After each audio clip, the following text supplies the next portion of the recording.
Hello, finance viewers, and welcome to Money Matters with K, your one-stop place to get financial education, business intelligence, and also build acumen for sound financial judgment. I still remain your host, Kilichku K. Godfrey, the first financial educator you should have met, and the last you'll ever need. And on today's show, we'll be looking at the revolution of the banking sector. We're looking at the revolution of finance itself, from traditional banking down to financial technology. And I have an amazing guest on the show who's going to take us on this journey. Don't go away, stay tuned. We'll go for a commercial break and we'll be right back in a minute.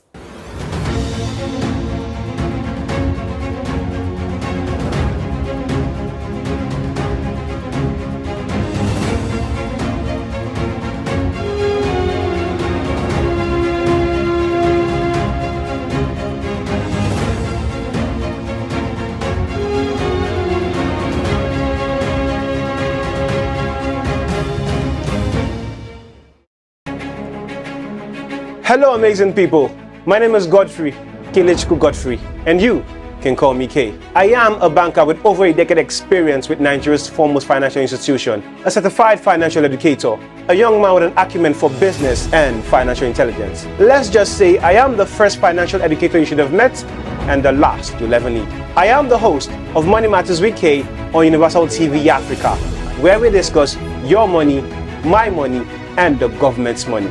Without further much ado, let's get the show on the road.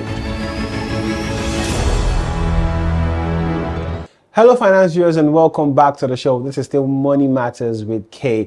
And with me in the studio is one of Nigeria's best financial technology entrepreneurs. Ladies and gentlemen, Mr. Tunde Kelani. Thank you so much, Kay. I'm glad to be here. It's good to have you on the show. So, Mr. Tunde, looking at the revolution of finance in Nigeria, from the area of traditional finance, where, traditional banking, where you have to get someone going to your location to give your family money, down to now that we have apps that with a push of a button with a dial, you can not just send money, you can save money, you can invest money, and we're not talking about, fiat currencies anymore. We're looking at the crypto space. We're hearing things like blockchain and everything that is coming out left, right, and center. There is a serious revolution going on.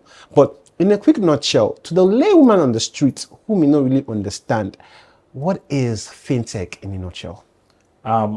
Thank you very much, Kay. Fintech is simple technology that is technologies that enable financial services. So it's just that are materially useful to financial services. So it's as simple as that to any layman, knowing fully well that there are financial services. There are different financial services, from savings to lending to payments, and now we've built technology, right, to be able to aid all of those services. So you're telling me that even in the near future, I may not even need to have an app. I may just need to have just maybe a screen or maybe on my finger or something, because payments is now being revolutionized. Before, all you have to do was pay with cash, but now you pay with card, you pay via transfers. There's even the USSD. And now someone asked me a question. He said, why can't we pay with our fingertips? There are technologies that are, advancements, things that there's disruption in the space. So we're expecting that there will be a lot of inventions that we don't even know of at the moment. On the payment with finger thing, there is a lot of IoTs, there's C-Sense technology, there's quite a lot of technology that is coming up to, facilitate all of that. And we are still going to see a lot. We're just still at day one, really. Okay. The one of technology, basically. Okay. So talking about, emerging technology, what are the emerging trends currently in the financial sector? Of course, we really can't talk about emerging technology without talking about where it started from. Where it started from, true. Right. So if we are to look at emerging technology, we're going to look at where it started from, which is basically funny enough, fintech is not a new thing. It's been there since about 1950, thereabout. Oh, wow. Yeah. Where we have just digitizing finance, where NASDAQ in the US, had their automated, platform where you can see, investment and all of that. And so all of that keep moving from one point to another till it gets to in the early 2006, where banks begin to, issue ATMs, debit card, and all of that. And then what we've seen over the years is not that we don't have fintech, what we now have is what we call technology affordability. Wow. So there are fintechs, there are technology that are used by financial institutions, by banks. However, it is banks that have huge capital, that have money, that can invest in those kind of things. Technology. But now, because of technology affordability, meaning that you can, with the click of a button, you can integrate into AWS and then be able to get, to store in data on cloud, right? With the artificial intelligence, with data, because fintech is literally just ride on data. With data and all of that, engineering, bringing it together is what we're seeing. And also with internet, of course, right? So it is what has really helped us, right, is that technology affordability. Do you get? So now, I think the next point is now the future, which we are beginning to talk about, which is what we call, now people are saying fintech 3.0, which is also something similar to Web 3.0, which is the cryptocurrency, decentralization of the whole financial space, which a lot of government are fighting anyway, but it's the future. You really can't fight the future. So, so these are some of the trends that we are beginning to see, basically. Okay. Talking about the government fighting decentralization, whose side do you want to be on? I'm sorry to put you on the spot. Yeah. So I'm a technology expert here, so I'm on the side of the future. Okay. Because you can't stop innovation, and the reality is, for every innovation, for every ideas, for every new thing, there will always be some antagonists. There will always be some people who will fight it. Before the democratization of internet, it was used by military people. And when it was going to be democratized, some persons stood against it, right? So it's part of life, right? But somehow you can't win that war. Innovation will always outlive, anything that want to stop it. It might not happen now, but it will happen later. In the future. So it's just for us to, I think the best thing that government needs to do right now is to prepare for that time when it happens, right? There will definitely be decentralization where there is, you really can't control the movement of money between countries. But of course, we also are in a global village. So you really can't control the movement of funds, just the same way you really do not have 100% power to control the movement of information. So, and because fintech runs on information and data, you might lose that power too a little bit. So these are just some of the things that, we will see, and there's nothing the government can do. They just need to prepare for it. See how they can manage it. Yeah. Moving further, what is the basics of cryptocurrency and blockchain? We've already understood the basics of digital banking through our service providers already. We already understood that basics. Now, looking at the area of crypto and the blockchain, I don't think many people have that understanding already. There are just a few people who are crypto brothers, fintech bros, who basically understand the whole integration process with APIs and every other thing. But the basis of cryptocurrency and blockchain, could you help us break it down? So it's pretty straightforward, right? Blockchain is, so let me put it this way, because of our audience, blockchain is simply the technology that empowers cryptocurrency. So blockchain is a decentralized platform, from the word block and chain. Block, which talks about data, and then chain, the way this data moves from point A to point B, right? And that's blockchain, this technology infrastructure, that aids transmitting of information from one point to another using a decentralized platform, right? And it's not just cryptocurrency that is built on blockchain. There are a lot of several other things that can be there, right? So cryptocurrency is just the way to from the word currency, it's how to spend money, is the currency on the blockchain. But it's literally crypto inside. Crypto is when something is crypted. So crypto is using a technology called cryptography. Okay. So there's a technology called cryptography, that enables cryptocurrency. So the word crypt, there's a lot of things. There's a lot of both decrypting and encrypting, of how you store value and how you transmit value from one point to another. It's as simple as that. Now, let me throw this in. Governments of different countries have been so skeptic when it comes to crypto because it's raising an eyebrow on, money laundering. Is there a system or is there a way that, because what is hindering the adoption of this in most places is because that some things cannot be traced. If it becomes traceable, it's no longer decentralized. So, Mr. Tunde, allow me to bring this in. Now, we understand that cryptocurrency is the future, but At the same time, governments of nations are actually holding back on it. Even central banks of nations are actually fighting against it, looking at the fact that, it's very cryptic. They want something that they can even trace back down.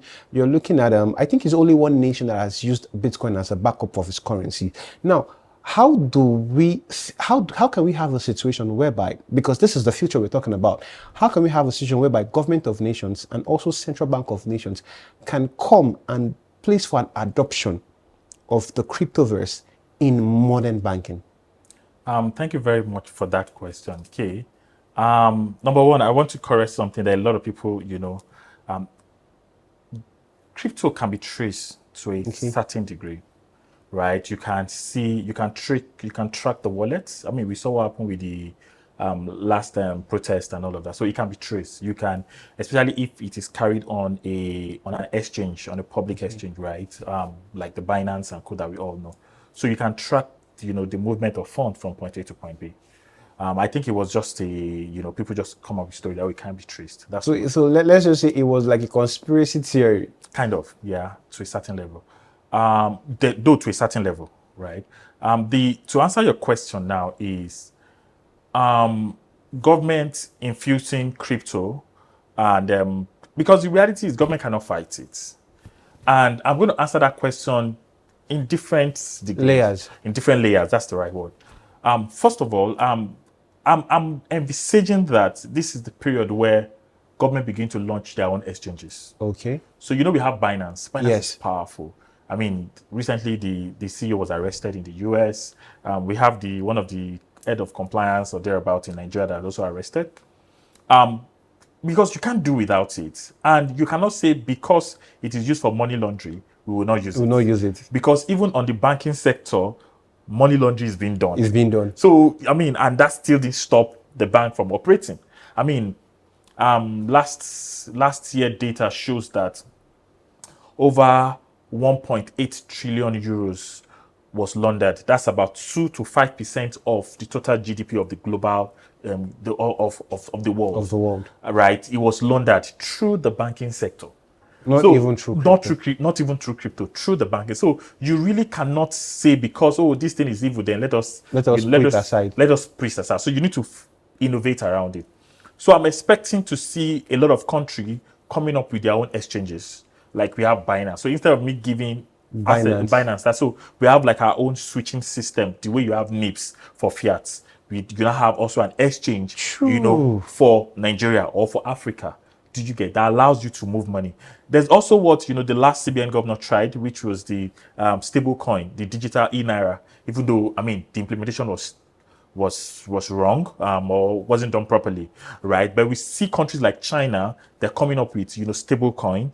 Countries like the US, have their own stable coin. So we're seeing all of this. And so when you have a stable coin, you're not saying that before you can buy a particular cryptocurrency, before you can buy a particular coin, you have to go through my stable coin. Yes. That gives you that kind of peg the transaction value, and also with all of that you can literally know who is. That's how the regulation comes into play. Exactly. So you can literally track information, know who is doing what, because you are the one producing this thing. So when somebody wants a particular bulk of your of your stable coin, so you can literally track these things. Exactly. So that's wow, amazing. Dear viewers, we're about to go on a commercial break. Stay tuned, don't go anywhere. This is still Money Matters with Kay on Universal TV Africa. We'll be back in a bit. Welcome to Candid Conversations. This is that show that offers unfiltered glimpse into the real stories of some of today's most impactful leaders.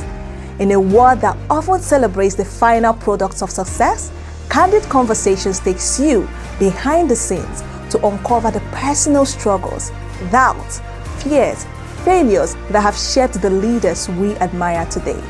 In each episode, we sit down with people who have made their mark across different industries: media, politics, entertainment, business, entrepreneurship, and beyond. And we have honest, thought-provoking conversations around their personal and professional journeys. The goal of the show is simple. It is to go beyond their accomplishments and accolades and uncover the raw, emotional stories that rarely make the headlines. My name is Blessing Okebe, your host, and this show is coming to you live from Universal TV Africa. Let's get into these conversations.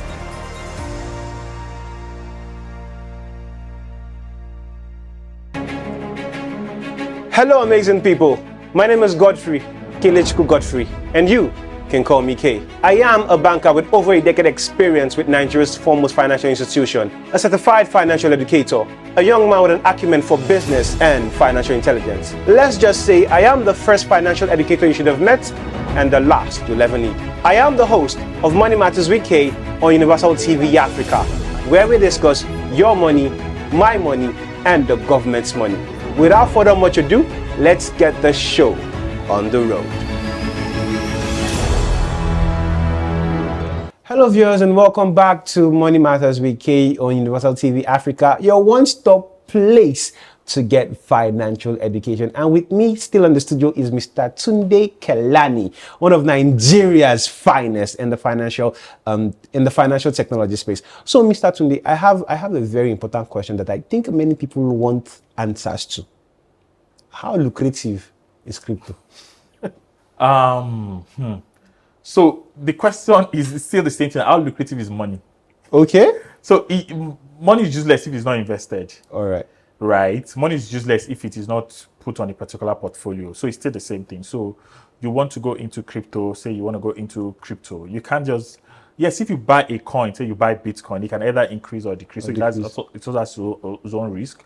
But there are several things you can do with it. You want to trade with it. You want to, there are a lot of things you can do with it. It's just the same way, you see that dollar fluctuation, And so because right now a lot of people it's still a new thing, a lot of people are getting into it. So you can see that, you can almost predict that, it's going to be increasing, right? And so, that's just it for now. But I'm thinking that in the near future, it might not literally be, an investment thing per se, because now we have some capital investment companies that are solely just focused on crypto, meaning that you still need to take that value of exchange and you still need to invest it into something.